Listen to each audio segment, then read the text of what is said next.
Bonjour à tous, bienvenue dans ce premier numéro de Archiviste Jedi, votre nouvelle émission d'information sur la littérature Star Wars. Une émission animée par les Faucons Millennials, c'est nous, en partenariat avec le premier site d'actualité et de référence Star Wars francophone, j'ai nommé Star Wars-univers.com. Et nous. Oui. Moi, je suis Grushkov, accompagné aujourd'hui d'Adrien. Coucou. Et pour la première émission, Lane Angsu, archiviste et expert univers étendu et beau gosse honoraire, est allé nous dénicher dans la bibliothèque Jedi d'Ossus, un roman jeunesse dont la traduction a suscité de vives réactions il y a 2 semaines. Après de telles présentations à chaque fois que je viens vous voir, je ne sais jamais où me mettre. Ceci dit, bonjour Grushkov, bonjour Adrien, et oui, Hello. c'est tout à fait ça. Aujourd'hui, on va parler de Sauvetage sur Valo, la traduction d'Escape from Valo, roman écrit à 4 mains par Daniel José Holder et Alyssa Wong. Alors, juste une parenthèse, mais je trouve ça très rigolo qu'on dit écrit à 4 mains, genre ils écrivent tous les deux avec leurs 2 mains Ouais, ou je comment pense. ça Bah, se sur un passe clavier. Moi, c'est oui. chacun a une main sur un stylo et il gratte. Je trouve ça trop drôle. Alors, traduit par Hachette Jeunesse dans sa collection Bibliothèque Verte, c'est bien ça? Tout à fait. Le roman est sorti le 19 mars 2025 en France et il s'agit du premier tome jeunesse de la phase 3 de la Haute République. Ok, bon. D'abord, est-ce que tu peux nous rappeler à tout le monde ce qu'est la Haute République? Donc oui, Grushkov, la Haute République, c'est un projet d'envergure, un multimédia qui a été lancé il y a de ça maintenant plusieurs années, qui nous raconte une grande histoire qui se passe des siècles avant les films de la saga Star Wars. Donc on est à l'époque de l'âge d'or de la République, de l'âge d'or de l'ordre Jedi, jusqu'à ce qu'une menace portée par les Nihil, des maraudeurs de l'espace qui ont différentes créatures à leur service pour causer divers soucis aux Jedi, arrive et mette littéralement le boxon dans la galaxie. Ce projet multimédia, on l'appelle multimédia parce qu'il comporte un certain nombre d'œuvres différentes, que ce soit des romans, jeunesse, jeune adulte, adulte, des livres audio, mais aussi des comics et des mangas.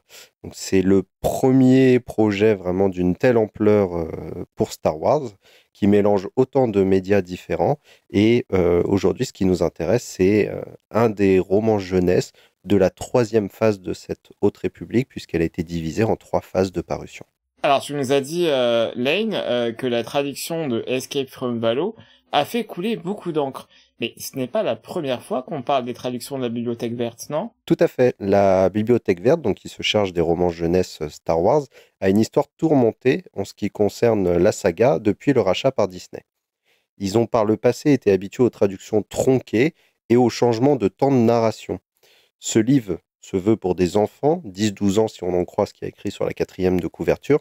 Donc les éditeurs ont choisi un présent de narration au lieu du passé qu'on trouve souvent dans les éditions originales de ces livres. Mais est-ce que le présent est vraiment mieux pour les enfants? Alors, c'est un point sur lequel on pourrait débattre. Moi, j'ai grandi avec des livres au passé dès l'âge de 7 ans, mais je sais que mon cas ne fait pas une généralité. Vous-même, je ne sais pas quels ont été vos premiers romans. Alors, moi, ça a toujours été au passé même, je dirais. J'ai eu des livres au présent, à part vraiment quand t'es bébé, mais avant d'être adulte, ce genre de livre-là, c'était toujours au passé. Ouais, pareil, hein. C'est aussi les souvenirs que j'en ai. Bon, après, en soi, si ce genre de changement permet à plus de lecteurs de se découvrir une passion pour les livres et une passion pour Star Wars, je vois pas pourquoi je m'opposerais au fait de changer le temps de la narration. Même si je serais curieux de voir une étude qui dit que oui, les enfants ont plus de facilité à lire un livre ou accrochent plus à l'histoire quand cette dernière est au présent. Ouais, ça serait drôle d'avoir des références scientifiques qui appuient un peu ce propos. Je me demande comment ils ont choisi, comment ils ont pris cette décision, la Bibliothèque Verte. Est-ce que c'est suite à des études? Est-ce que c'est suite à juste un sondage en interne? Comment ils en sont venus là, quoi? Ce que je dirais, c'est que pour leurs autres livres, qui sont quand même plus à destination d'un public encore plus jeune que celui qui nous intéresse aujourd'hui, ils ont toujours utilisé ce présent de narration. Mais là où c'est intéressant, c'est on parle pas d'un livre à destination de tout petit en phase d'apprentissage. On parle vraiment d'un livre pour des enfants, 10-12 ans, qui sont en fin de primaire ou en début de collège. Donc à un âge où, Ouais. a priori, lire du passé ne devrait plus poser problème. Mhm. Et si tu nous parlais maintenant de l'autre habitude, de l'autre mauvaise habitude de la bibliothèque verte. Tout à fait. Revenons à nos bandas. Et ce qui nous intéresse ici, c'est donc une autre habitude de la bibliothèque verte, comme tu le dis, raccourcir les œuvres. Là, il y a une double volonté de la part des éditeurs. Fut un temps, les romans de bibliothèque verte ne pouvaient pas avoir plus de 128 pages, illustrations comprises. Me demandez pas d'où sort le chiffre de 128 pages. Je pense que ça a à voir avec l'impression. Quand on imprime un livre, ça se fait par feuillet. Et donc, il y a des gaps de pages. On peut faire que, mettons, j'invente des chiffres, hein, mais 100 pages. Ensuite, le gap suivant, c'est 115 pages. Le gap suivant, c'est 128 pages. Et c'est pour ça que souvent, à une époque, on se retrouvait avec des pages blanches à la fin de certains livres. Parce qu'il fallait, il fallait garder le feuillet complet. Je pense que ça vient peut-être de là le Oui, 128 pages, mais compréhensible. j'en mettrai pas ma main à couper. Et donc, quand un livre en VO fait 150 pages, 200 pages, voire, pour celui qui nous intéresse aujourd'hui, 369 pages, c'est difficile de respecter ce critère de 128 pages. La seconde volonté, en plus de respecter ces 128 pages, c'est qu'un livre trop épais peut dégoûter un jeune lecteur. Bon, là, je peux être d'accord. Moi-même, quand j'étais plus jeune, quand je voyais un livre beaucoup trop gros, je préférais en prendre un peu moins épais. Mais encore une fois, on peut imaginer d'autres manières de contourner ça. Je pense par exemple aux adaptations en français de L'Assassin Royal que je suis en train de lire, où chaque livre VO, qui est très très gros, est séparé en plusieurs tomes VF. Donc ils ont fait le choix de séparer le livre en plusieurs. À la fin d'un chapitre, arrêter un livre, et puis en faire un autre à partir du chapitre suivant. Mais encore une fois, même si des solutions existent, on peut comprendre la volonté derrière ce choix éditorial. Ok, mais je reviens sur le fait de raccourcir un livre. On ne pourrait pas trouver des moyens différents que de diviser le livre? Alors oui, Hachette l'a déjà fait. J'ai par exemple compté les mots par page pour vérifier si une page VO avait à peu près autant de mots qu'une page VF. Et j'ai trouvé qu'il y avait environ 15% de plus dans la VF que dans la VO. Donc, on imagine bien que c'est facile de gagner des pages en jouant sur la taille de la police, sur les marges de chaque côté du texte, ou en enlevant des pages de garde. J'ai constaté que là où dans la VO, on avait des pages entières pour dire partie 1 du livre, chez la Bibliothèque Verte, chez Hachette Jeunesse, ils mettaient le partie 1 en haut de la première page. Donc sur la première page, on avait écrit partie 1 tout en haut, chapitre 1, et le texte déroulé derrière. Donc il y a d'autres moyens de gagner des pages, et ils l'ont déjà fait. Et dans ce cas, pourquoi les livres ne sont pas plus courts? Parce qu'il y a un autre fait à prendre en compte, c'est que quand on traduit de l'anglais au français, un livre peut gagner jusqu'à 30% de pages supplémentaires. Le français, c'est une langue qui aime les longues tournures, là où en anglais, des fois, il existe un mot unique. Moi, il y a un exemple que j'aime bien, que j'ai découvert dans un livre qui parlait de voyage dans le temps. C'était le mot nowhen, qui, si on le traduit littéralement, nous donne nul quand. Donc, c'est pas nulle part, c'est pas dans aucun lieu, c'est dans aucune époque. Et donc, ça, en anglais, ça donne nowhen, mais nul quand, ça ne se dit pas en français. Donc, il faut trouver une tournure de phrase pour exprimer cette notion. Dire à aucune époque ou n'a jamais existé ou ce genre de tournure de phrase.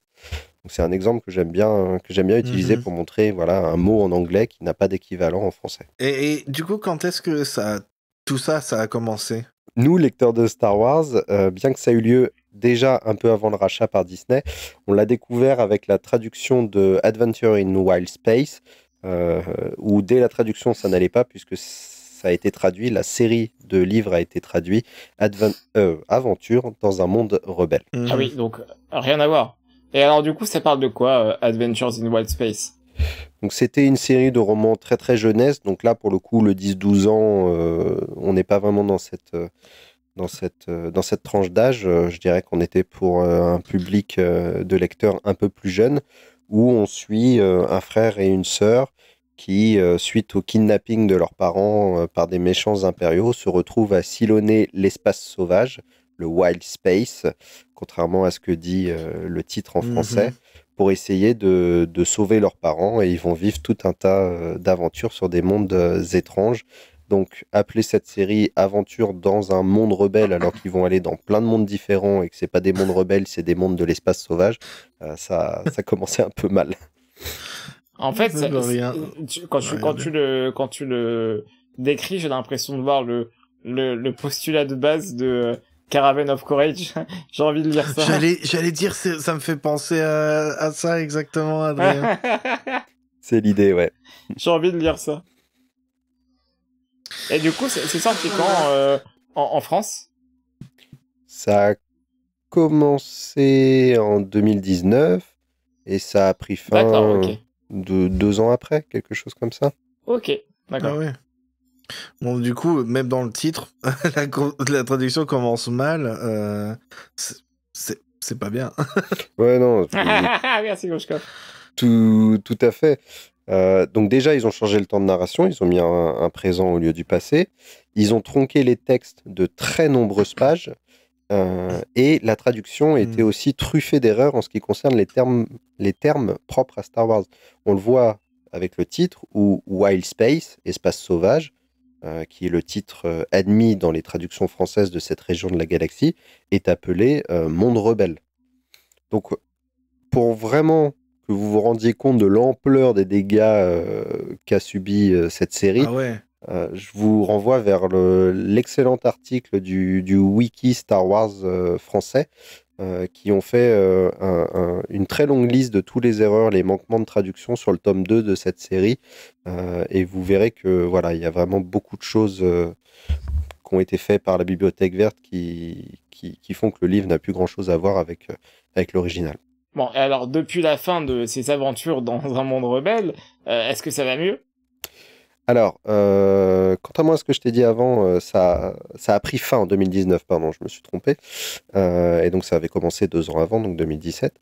Donc, depuis que ça a pris fin en 2019, la fameuse règle des 128 pages maximales a disparu.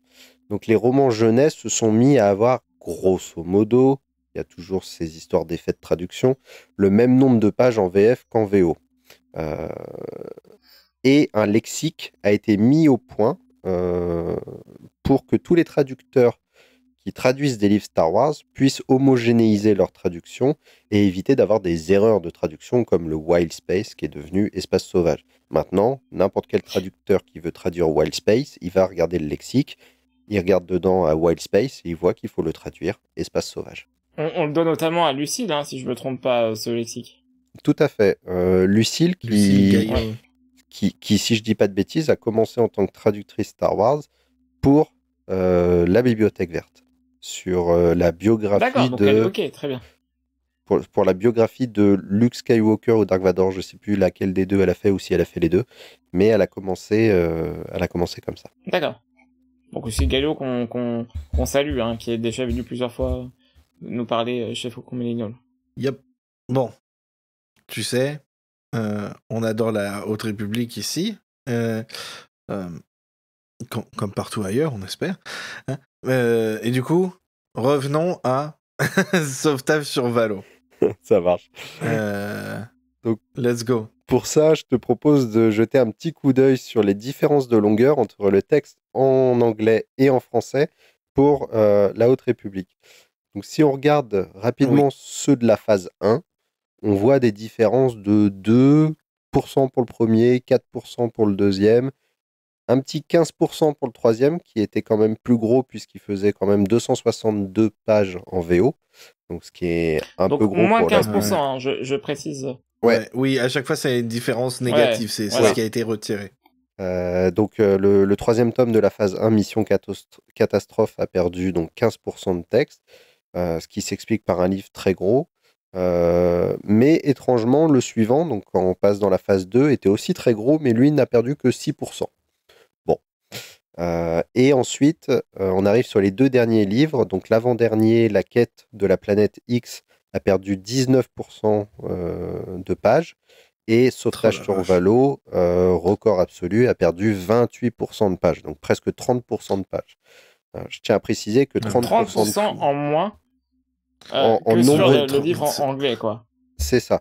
Je tiens à préciser que 30% de pages en moins ne veut pas dire 30% de mots en moins. Comme on l'a dit, Oui, la bien bibliothèque sûr. verte aime bien jouer sur les mots sur les pages pour essayer de mettre le plus de mots possible sur la page et essayer de gagner quelques pages comme ça. Voilà. Donc, les traductions des romans jeunesse et Haute République semblaient assez fidèles à un livre près, Sauvetage sur Valo, qui, si on en croit le traducteur, a perdu 20% de texte et donc, comme on vient de le voir, 30% de pages. Mais alors, Escape from Valo, c'est un livre très long en VO, du coup. Oui, ce livre est long, très long pour un roman jeunesse, 369 pages, je le rappelle, mais je précise quand même qu'une page de roman jeunesse contient autant de texte qu'à peu près une demi-page de roman adulte. Donc si on prend le roman adulte comme référentiel, 370 pages jeunesse, ça équivaut à grosso modo 185 pages d'un roman adulte, tel que Pocket, par exemple, les édite en France. Et je tiens à souligner un dernier point, c'est que ce livre est sorti avec beaucoup de retard par rapport aux autres parutions de la phase 3 de la Haute République. Et comment on peut expliquer ce retard du coup? Alors, bon, là, ça va être que des suppositions, mais peut-être que le travail visant à raccourcir le texte n'a pas été si facile que ça. Julien Bétan, le traducteur, c'est un habitué des romans Star Wars, pas le genre à rendre une copie en retard. On peut légitimement se demander pourquoi les éditeurs ont pris autant de temps. Soit ils ne savaient pas quoi faire d'un texte aussi long, ils ne savaient pas comment le traduire, ils ne savaient pas s'ils voulaient couper ou pas. Ou alors, ils ne savaient pas forcément si couper c'était la bonne solution et ni où couper pour raccourcir le livre. Mais le résultat est là. Presque 30% du livre en page a disparu. Et quand on se penche sur ce qui a été coupé dans la VF, il y a un constat glaçant qui apparaît. C'est qu'une relation gay a été totalement effacée dans la version française. Bon, du coup, je pense qu'il est temps qu'on discute de l'intrigue du livre, parce que c'est quand même un gros problème que tu soulèves ici. Alors oui, donc sans spoiler l'intrigue du livre, on suit dans le roman un certain nombre de novices Jedi sur une planète occupée par les Nihil, la fameuse Valo du titre du roman. 2 de ces novices sont des garçons, il s'agit de Gavi et de Kildo. Et Gavi ne vit vraiment pas un moment facile dans ce roman. Sa meilleure amie a rejoint les maraudeurs et sa perception de la force est au mieux intermittente depuis une rencontre avec certaines créatures que les lecteurs de la Haute République connaissent bien. On comprend très rapidement dans le livre que Gavi et Kildo, donc les 2 garçons, éprouvent des sentiments l'un pour l'autre, que ce soit via des réactions de jalousie qu'ils peuvent montrer, ou de la distance que met Gavi entre eux à cause des préceptes de l'ordre Jedi, les préceptes qui demandent d'éviter l'attachement notamment. Ok, du coup, tu as des exemples de ce qui a été coupé? Alors oui, tout à fait. Les 2 garçons finissent par se parler à cœur ouvert sur leurs sentiments dans le chapitre 25, et c'est le chapitre du livre en ce qui concerne la relation entre les deux. Le chapitre 25 fait un peu moins de 9 pages en VO pour seulement 3 pages en VF. Donc je vous propose quelques... C'est pas un chapitre. Non, c'est plus un chapitre. Donc je vous propose quelques exemples de ce que j'ai traduit, et si vous voulez en avoir d'autres, je vous invite à lire l'article complet que j'ai écrit sur Star Wars Universe sur cette affaire. Exemple numéro 1. Dans la VF, on a « Tu ne te débarrasseras pas de nous aussi facilement », assura-t-il avec un sourire. Gavi sentit la joie qui l'envahissait résonner dans la force. Et dans la version originale, ça dit « Tu ne vas pas me perdre, Gavi », l'informa Kildo. Il esquissa un sourire avant d'ajouter « Je ne peux t'en vouloir puisque je gardais le même secret. Moi aussi, je t'aime beaucoup. » Gavi sentit la joie qui l'envahissait résonner dans la force. Donc on voit que toute la déclaration que Kildo fait à Gavi a disparu. Ouais. Exemple numéro 2, qui lui est dans le dernier chapitre du livre. « Crâne écarlate pour toujours », assura Gavi en les serrant plus fort. « le petit groupe resta enlacé sous le soleil, tandis que l'Innovator attendait sur le rivage. Et dans la version originale, Crâne écarlate pour toujours, assura Gavi en les serrant plus fort. Il leur parla à tous, mais regardait Kildo. Quand tu... Alors, je précise que on peut dire tu ou vous, parce que le Gavi regarde Kildo, mais s'adresse aussi à tous ses amis. Et comme le you en anglais peut être traduit à la fois par tu et à la fois par vous, il y a un double sens qui est volontaire de la part des auteurs ici pour que Gavi s'adresse à la fois directement à Kildo, mais aussi à tous ses amis. Donc je reprends. Quand tu, vous, aurait fini, quand ce sera sûr, revenez, reviens, moi. Donc reviens vers moi. Et Kildo répond, je le promets, croisant ses doigts avec ceux de Gavi. Les crânes écarlates restèrent enlacés sous le soleil, tandis que l'Innovator attendait sur le rivage. Bon, la fin, elle change pas, ils sont toujours sous le soleil et ils attendent sur le rivage. Ah ouais, la vache. Mais le message qu'adresse Gavi à Kildo a disparu et le fait qu'ils se tiennent par la main a aussi disparu. C'est assez flagrant et même inquiétant. Oui, un peu trop. Et malheureusement, on peut en tirer deux constats. Le premier, c'est que toutes les phrases, les paragraphes, voire les pages entières qui traitent des sentiments des deux garçons l'un pour l'autre disparaissent. Et le second, c'est qu'il arrive que la VF change carrément le sens du texte pour que les gestes ou les sentiments d'un des deux garçons pour l'autre le soient pour l'ensemble de ses amis. Un autre exemple tiré du livre, c'est le fil de Kildo luisait entremêlé au sien, qui devient, dans la VF, le fil de Kildo luisait entremêlé au sien et à ceux de leurs amis. Bon, je précise qu'il s'agit... En plus, là, il rajoute des mots. Ouais. Non, mais c'est ça qui m'énerve. Je suis tout à fait d'accord. Je précise juste rapidement qu'il ne s'agit pas d'un vrai fil. Hein. C'est une manière qu'a Gavi de se représenter la force et les gens qui l'entourent avec ses pouvoirs de Jedi. La Haute République aime bien donner des pouvoirs très spécifiques à chacun des Jedi. Du coup, pourquoi un tel choix au risque de déclencher une polémique? Alors bon, la polémique, elle est déjà déclenchée.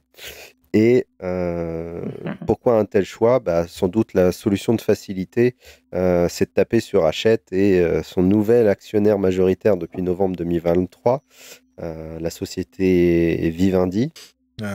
Et c'est une société de, on ne le présente pas, Vincent Bolloré, réactionnaire d'extrême droite, qui, notamment avec ses très nombreux médias, mène une croisade contre la plupart des sujets progressistes, dont les relations homosexuelles. Mais bien que la responsabilité incombe à l'éditeur, il serait sans doute faux d'accuser Vivendi directement de donner des directives homophobes au groupe. En tout cas, pour l'instant, on rappelle que ça fait pas si longtemps que ça que Vivendi dirige le groupe Hachette. Pour l'instant. Oui, pour l'instant. Donc pour l'instant, c'est pas le cas parce que on trouve encore des romans ou des BD LGBTQIA+ publiés par Hachette. Alors le fer de lance, c'est bien sûr Heartstopper que tout le monde commence à connaître maintenant, qui a encore eu droit à des publications en 2024. On peut aussi mentionner les audiobooks de Just Wanna Be Your Brother et Le Soleil et l'Étoile qui sont sortis en 2025, ou encore le roman Tous nos reflets sur une relation gay qui est sorti au tout début de l'année. Et puis finalement, le livre qui nous intéresse aujourd'hui, Sauvetage sur Valo, on trouve dedans un personnage non binaire désigné via le pronom personnel neutre Yel, qui en plus est accompagné de l'écriture inclusive nécessaire et de l'utilisation du point médian quand on mentionne ce personnage. Donc s'il y avait vraiment une vraie volonté de supprimer tout élément queer du livre, ce personnage aurait pu être mégenré ou même invisibilisé dans les coupes de la traduction. Et puis pour terminer, on peut dire que la réponse un peu finale à tout ça nous vient du traducteur lui-même. Oui, du coup, tu l'avais contacté par rapport à tout ça. Et je trouve que c'était une bonne initiative. Est-ce que tu peux nous en dire plus, du coup, Oui. de votre échange et du raisonnement qu'il a donné? Oui, tout à fait. Donc, je l'ai contacté via un intermédiaire. Donc, j'ai pu avoir une réponse de Julien Bétan qui m'a expliqué un peu la genèse de cette affaire. Donc, c'est parti de l'éditeur qui lui a demandé de procéder à une coupe d'environ 20% du livre. Donc, c'est de là que je tire le chiffre de 20% en mots et pas les 30% en pages. Il a procédé à ces coupes en accord avec l'éditeur quand il a rendu sa traduction à Hachette. Avec la traduction, il a rendu un message explicatif des coupes qu'il avait apportées dans le roman. Son message disait que les premières coupes évidentes pour lui portaient sur les flashbacks du livre. Puisque en enlevant les flashbacks, on n'empêchait pas de comprendre l'intrigue principale du livre.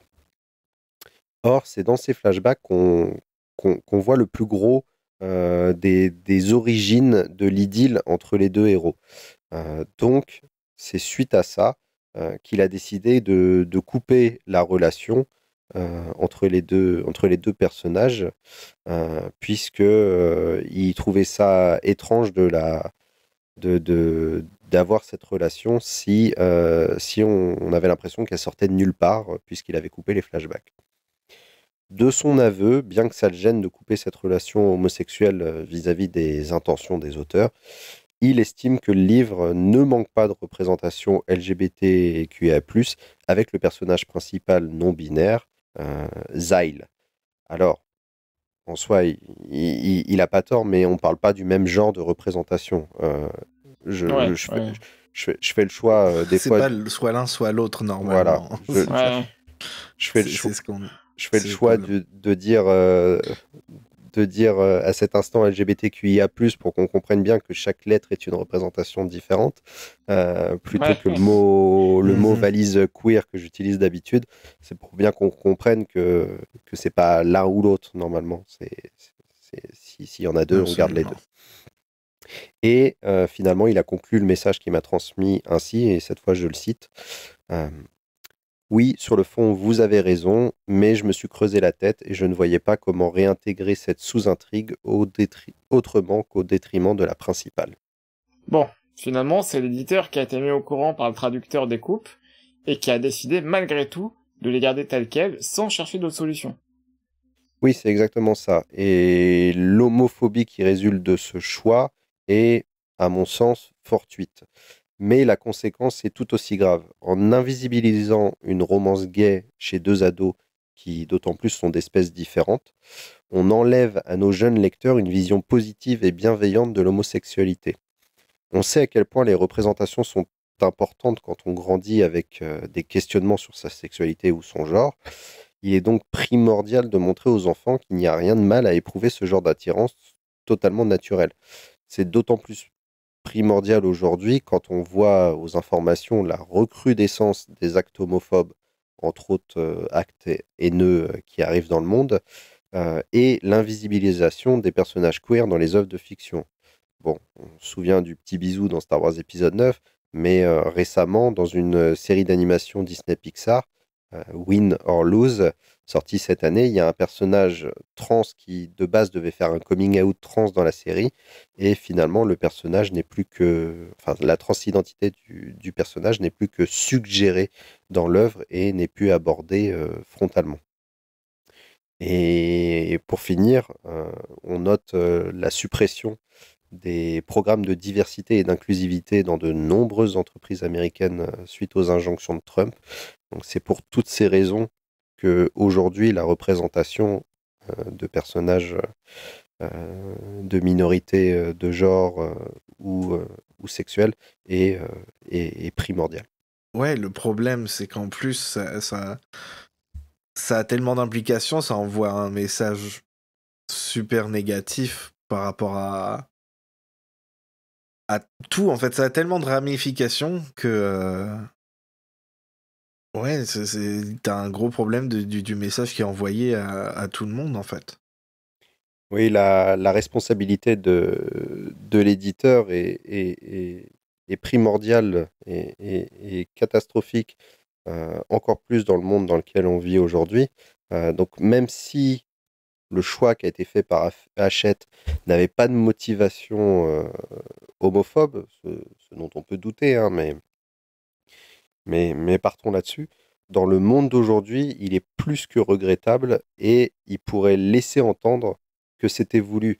Et le fait que des gens croient que c'était voulu, même si c'était pas le cas, des gens qui ont déjà un rapport plus que délicat avec la réalité des faits, ces gens pourraient y voir un message et exacerbant ainsi une véritable homophobie déjà trop présente dans notre société.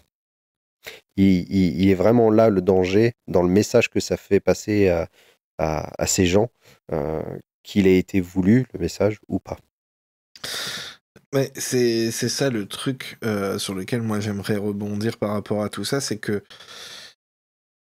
tu peux utiliser toutes les excuses que tu veux, c'est un choix que tu as fait activement en traduisant. Tu peux dire, oh, l'éditeur, ils auraient pu dire quelque chose.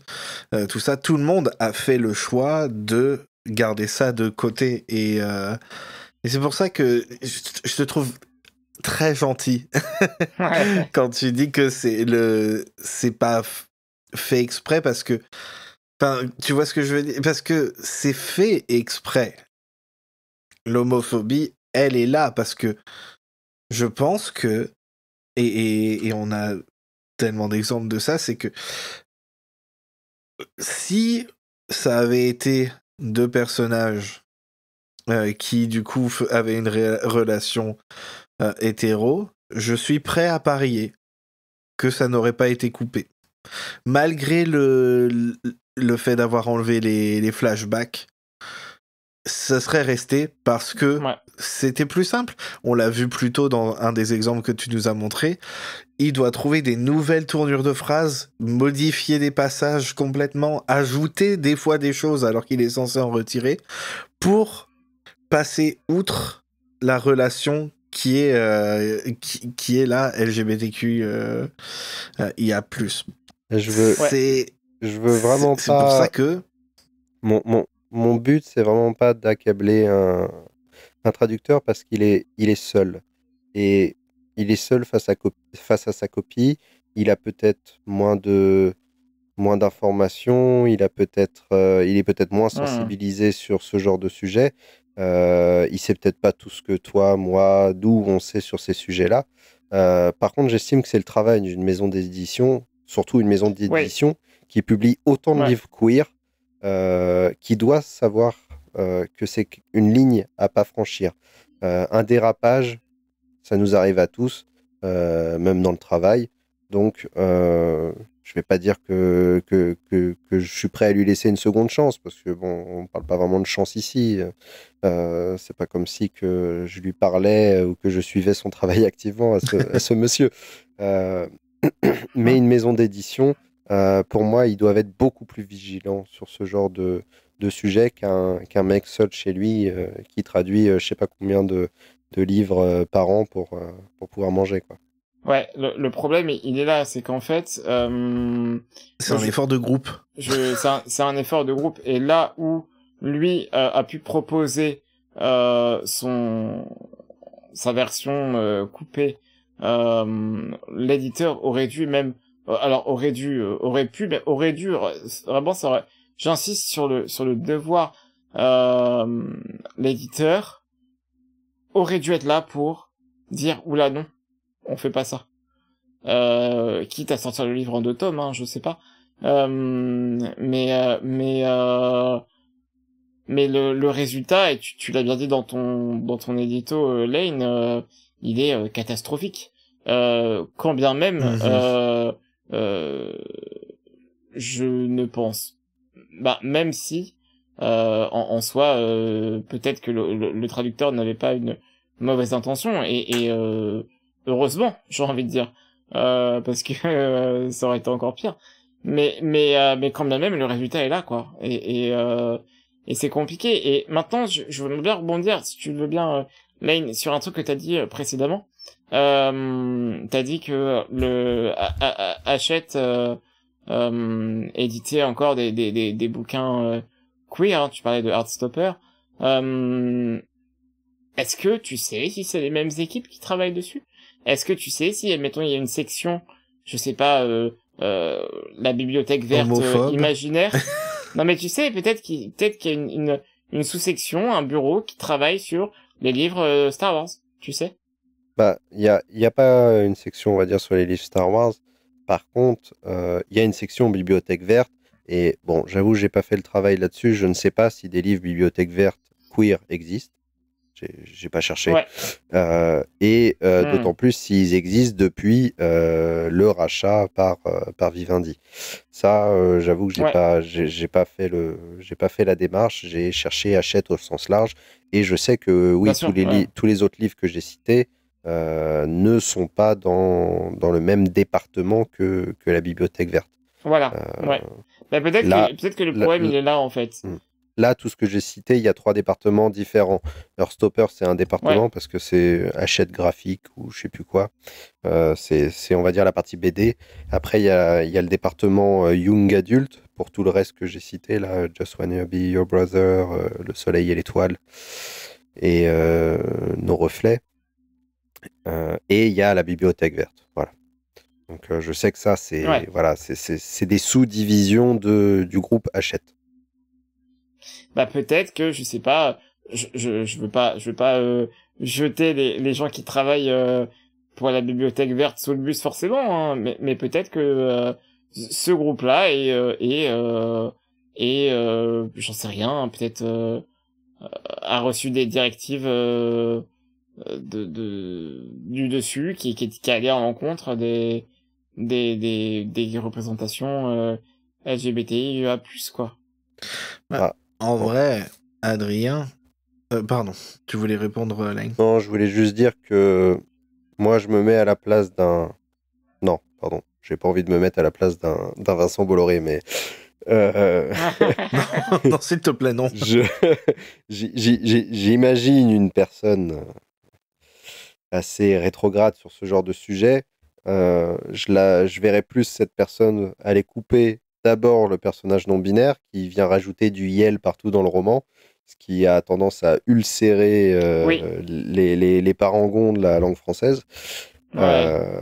Plutôt que de couper une relation homosexuelle, parce que je rappelle que même ces gens-là, ils ont, j'ouvre les guillemets, des amis gays, je ferme les guillemets.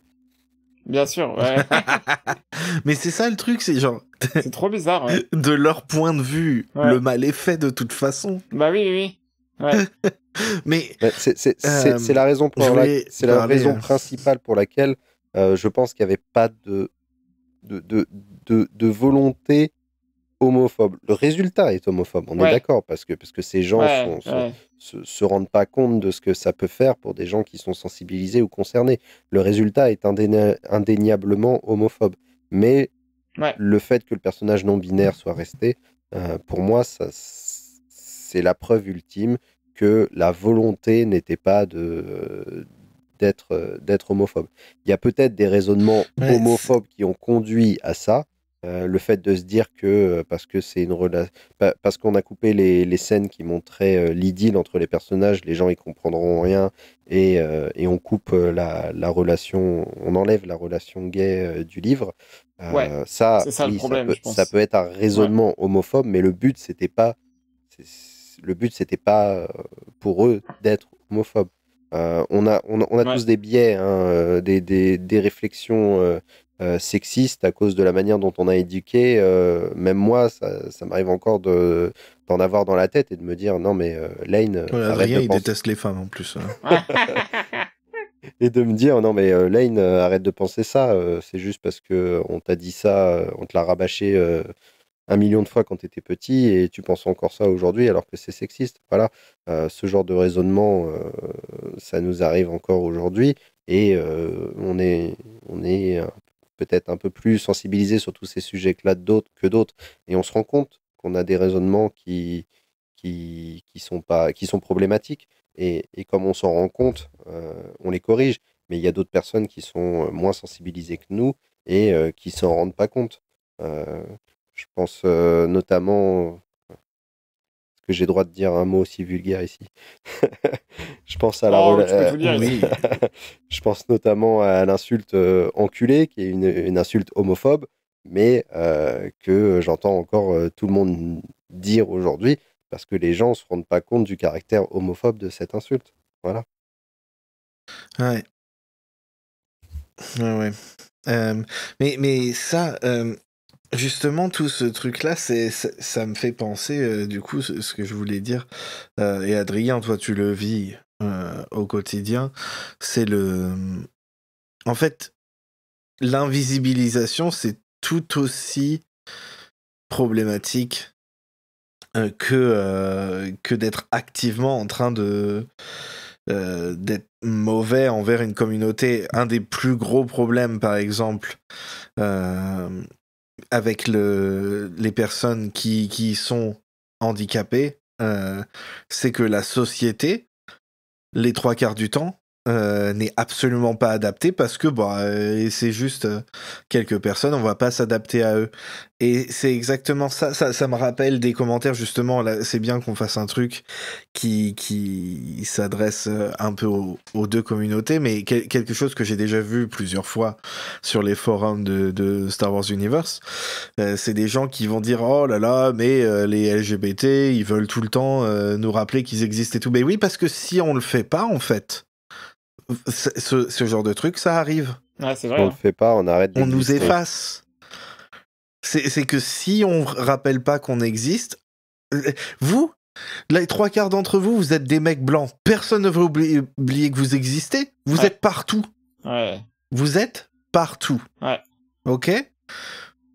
C'est pour ça que les personnes qui sont dans des communautés qui sont moins nombreuses, ou en tout cas qui, comment dire, sont peut-être plus en danger, on va dire, d'exister que des personnes avec énormes guillemets normales, c'est-à-dire dans le sens d'être dans la norme.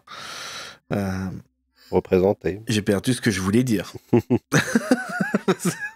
Enfin, il faut toujours... Et c'est pour ça que c'est assez frustrant, c'est que dans ce livre-là, tu as le fait qu'il a réussi à inclure une personne d'une communauté qui est, en plus, en ce moment, un peu dans le feu et la première victime de tout ce qui se passe politiquement dans le monde, vous voyez ce que je veux dire? Oui, Dans le monde très bien occidental. compris. Ouais, dans le monde occidental. Et d'un autre côté, laisser de côté...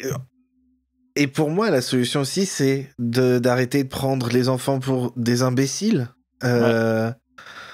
Et mon fils, au début, effectivement, il a commencé à lire avec des BD.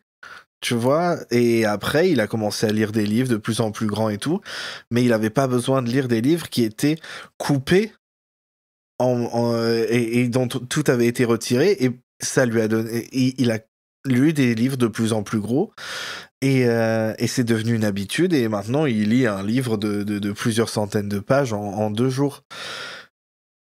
Je pense que... Et ça, c'est un truc... C'est pas que je pense, c'est que j'en ai été témoin en tant que parent et tout, et un peu, en ayant du recul sur les choses qui arrivaient quand j'étais jeune aussi, c'est que les adultes prennent vraiment les enfants pour des débiles. C'est vraiment... Oui, a priori, si tu vois un livre qui est un peu trop gros, quand t'es enfant, tu peux être intimidé. Mais il y en a d'autres, ça va les intéresser plus aussi. C'est pas... encore une fois, c'est pas ça dure plus longtemps. un truc où Le plaisir dure il plus y a longtemps. qu'une seule... Mais c'est vrai. Mon fils, à un moment, il lisait beaucoup de livres courts. C'était des serials, tu sais, les trucs qui font une centaine de pages, et puis c'est bon, et tu lis ça en 1 heure, et puis c'est fini. Enfin, il lit ça en 1 heure, parce que moi je lis très lentement. Ça n'a rien à voir, on s'en fout. Pareil. Mais C'est terrible. Mais maintenant, voilà, il lit des livres beaucoup, beaucoup plus gros, beaucoup plus imposants, sans aucun souci. Si tu leur donnes des choses qui sont telles quelles, ils vont apprécier, et s'ils apprécient, ils vont chercher de plus en plus, et des trucs de plus en plus gros. Et par exemple, j'ai un autre exemple, malgré le fait qu'il lit des livres qui sont très gros, il refuse toujours de lire, comment ça s'appelle, le tout premier livre jeunesse, Test of Courage, qui pourtant est beaucoup plus court que la plupart des livres qu'il lit. Ça n'influence pas le choix de tout le monde, l'épaisseur. Je pense que c'est une fausse idée. Et oui, si ça c'est le cas pour certains enfants, c'est pas le cas pour tous. Oui, Et c'est d'autant plus une fausse idée je pense qu'ils peuvent revoir. quand on désigne le livre pour les 10-12 ans. Ça fait longtemps que tu lis, Oui, en plus. tu lis des livres normalement, donc longtemps. Et les enfants de 10-12 ans, notre génération, bon, c'est plus des références maintenant, mais ça lisait des Harry Potter très aisément. Et ce qui m'intéresserait d'autant plus, c'est que je me demande même si la plus grosse part des lecteurs des romans en bibliothèque vers Star Wars, c'est pas les adultes qui veulent à tout prix lire toute la Haute République. C'est possible. Je me demande même si voilà, le plus gros pourcentage des lecteurs des romans bibliothèque vers Star Wars, c'est pas des adultes. Hein. En vrai, probablement. Donc, c'est toute une ligne de pensée qui, de toute façon, est erronée dès le début pour moi. Qu'on prenne la polémique de l'homophobie en compte ou pas dans ce débat-là, de toute façon, les livres ne devraient pas être tronqués. Est-ce que tout découle d'une décision, vous les sortez en 2 tomes Tout découle d'une décision qui aurait jamais dû être prise, en fait. Ouais. Exactement. Toute cette affaire, toute l'homophobie, tout le message découle d'un choix éditorial qui était de base le mauvais. Et c'est exactement ça. Voilà. Il y a un truc que je trouve intéressant, c'est que je trouve qu'on est beaucoup plus sévère pour les œuvres queer que pour les œuvres hétéros. Et je trouve que c'est une très bonne chose. C'est que des romances qu'on avait dans des œuvres hétéros qui nous semblaient mais claquées au sol au possible, dans une œuvre queer, ça passe pas. Et donc le raisonnement qu'a eu le traducteur de dire si j'enlève les flashbacks et que les deux ils se pécho quand même, ça va sembler bizarre parce qu'on n'a pas toute la genèse de leur idylle. Des livres hétéros, comme on me l'a fait remarquer, où les deux ils se pécho mais sans genèse avant. C'est ce que je disais. Ça se compte par centaines, peut-être même par milliers. Et donc je trouve qu'on est beaucoup plus... Je dirais même plus que ça. Sans doute plus que ça. Voilà. Donc pour les œuvres queer, toutes celles que j'ai lues en tout cas, et j'en ai lu, on est plus sévère, où on a des exigences plus élevées sur les relations entre des gens différents. Et je trouve que c'est très bien. Alors, peut-être que oui, si ça avait été une relation hétéro, ça serait resté. Mais voilà, on est plus exigeant. Et moi, ça me va parce que la littérature queer, elle mérite d'autres choses que des 50 Shades of Grey et autres Twilight. Mais je suis sûr, qu'en cherchant, ça existe. Je suis sûr qu'en cherchant, ça existe. Même pour la littérature t'as pas vu queer. toutes les... Non, j'allais dire quelque chose de méchant. Mais ça, c'est un autre débat de toute façon. C'est un autre débat, voilà. Mais voilà, je tenais à aborder le point du fait que oui, si ça avait été une romance hétéro, ça aurait été sans doute gardé, j'allais dire au montage, à la coupure.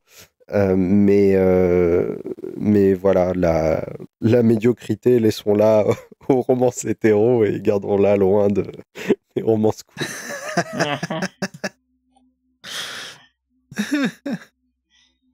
En tout cas, merci Lane pour ce travail impressionnant que tu as consacré à ton édito et également à cette émission.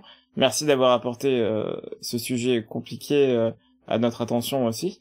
Y a-t-il un dernier point que tu voudrais aborder? Alors oui, je tenais à remercier Notsil pour l'alerte sur les forums de Star Wars Universe. Sans ce message d'alerte, j'aurais rien su de cette histoire et j'aurais pas pu effectuer le travail de comparaison que j'ai fait entre la VO et la VF et sortir cet article et cette affaire et ce podcast aujourd'hui. Bon, bah, dans ce cas, merci Notsil. Et merci aussi à nos Patreons, Karel, Aline, Anthony et Adrien. J'espère que ce premier épisode de l'Archiviste Jedi vous aura plu. On se retrouve bientôt avec un nouveau livre tout droit sorti de la bibliothèque d'Ossus. Oui, Ciao. Bye. je suce. Ciao. Suivez Faucon Millennial sur Blue Sky et Patreon, et rejoignez notre Discord pour encore plus de discussions sur Star Wars et bien plus encore. Tous les liens sont dans la description. Bisous.